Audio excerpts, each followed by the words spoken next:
बच्चों, आज ये प्रॉपर्टीज ऑफ लॉगरिदम लेके आया हूँ। इसमें प्रॉपर्टीज खत्म करेंगे और नेक्स्ट वीडियो से इसके न्यूमेरिकल को हम लोग सॉल्व करना चालू करेंगे, इसके सम्स को देखेंगे। तो पहला प्रॉपर्टी लॉगरिदम का जो ये है कि अगर लॉग में किसी भी बेस पे दो नंबर प्रोडक्ट के रूप में है तो इसको हम एक्सपेंड करके ऐसा लिख सकते हैं, log to the base a x plus log to the base a y। अगर दो नंबर प्रोडक्ट के रूप में हो सकता है तो उसको हम तोड़ के एक्सपेंड करके लॉग के प्रॉपर्टी से उसको सेम बेस पर, बेस को चेंज नहीं करना है और उसको हम प्लस में लिख सकते हैं। इसको एक्सपोनेंट में भी हम लोग प्रोडक्ट रूल के नाम से जानते हैं। एक्सपोनेंट में अगर दो का एक्सपोनेंट बेस सेम है और इनटू में है तो वो क्या हो जाते हैं, पावर ऐड हो जाते हैं। तो उसी तरह इसमें लॉग में हम एक्सपेंड कर सकते हैं इसको। दूसरा है, अगर बेस में दो नंबर डिवाइड में है तो इसको अगर हम एक्सपेंड करना चाहें तो सेम बेस पर x log x to the base a minus log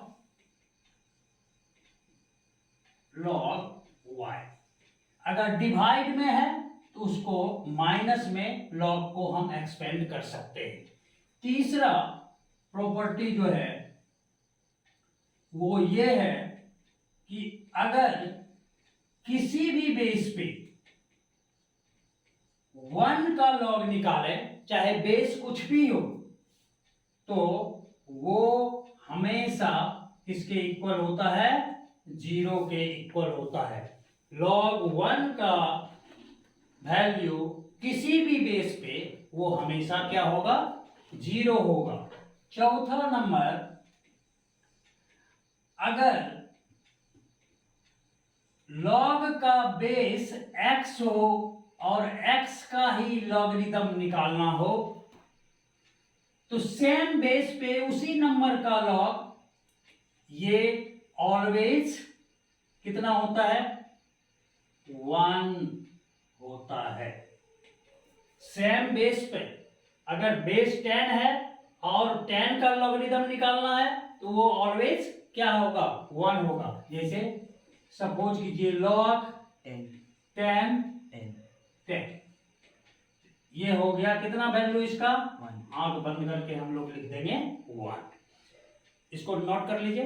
next property, अब ये पांचवा प्रॉपर्टी है कि अगर किसी भी लॉग में जिसका लॉग निकालना है, बेस चाहे कुछ भी हो, और उस पर फिर से पावर हो तो वो पावर उस लॉग से बाहर आके लग जाता है। जैसे मैं बोलूं कि log base 10 10 to the power 2, इसका आपको लॉग निकालना है तो आप ऐसा कर सकते हैं। देखिए 2 को बाहर कर दीजिए, 2 बाहर, अब हो गया क्या, log at base 10 log of 10 at base 10। अब देखिए इसका प्रॉपर्टी हम आगे पढ़े हैं क्या, 10 बेस पर उसी का लॉग निकालने के लिए ये वैल्यू कितना होता है, 1 होता है। तो 2 इंटू 1 दैट इज कितना, 2। समझ में आया कि नहीं ये प्रॉपर्टी।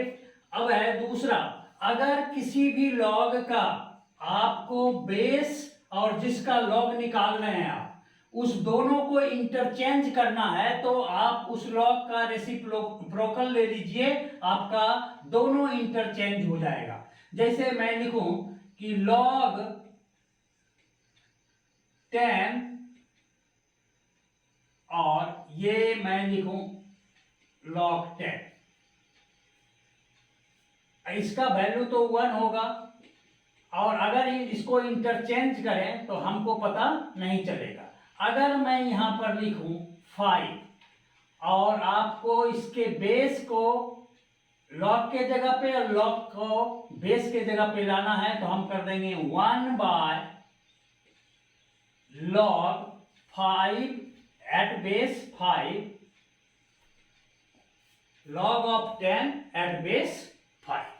इसको रेसिप्रोकल करके आप इस दोनों को इंटरचेंज कर सकते हैं। अगला जो है कि log to the base a,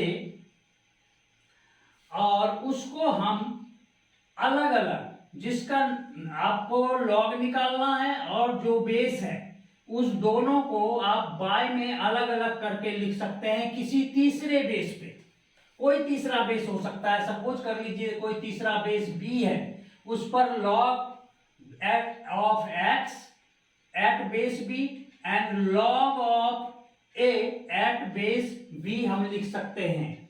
इस बेस का भी log यहाँ पर हम निकाल के उसको दूसरे बेस में लिख सकते हैं।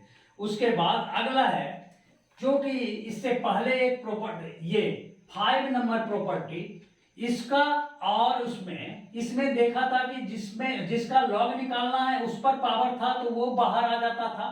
लेकिन अगर बेस पर पावर